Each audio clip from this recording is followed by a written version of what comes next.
যে রান্নায় ঝামেলা কম বন্ধুরা, সেই রান্নায় খাটুনিও কম। আজকে সেরকমই একটা রেসিপি অল্প মশলা দিয়ে বাড়িতে থাকা উপকরণ দিয়ে বানিয়ে ফেলেছি। এখানে মাছ নিয়েছি, রুই মাছ। মাছটা প্রথমে লবণ হলুদ দিয়ে তেলেতে ভালো করে লাল লাল করে ভেজে তুলে নেব।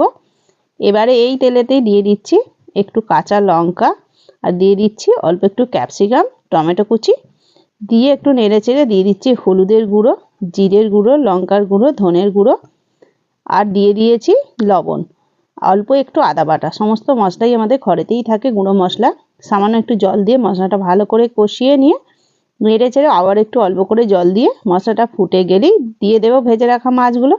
তা একটু নেড়ে চেড়ে ফুটিয়ে গেলে নামিয়ে নেব, রেডি হয়ে যাবে সুন্দরী মাছের ঝালের রেসিপিটা। আপনারাও বানিয়ে ফেলুন। ওপর থেকে একটু ধনেপাতা দিলে কিন্তু মন্দ হয় না।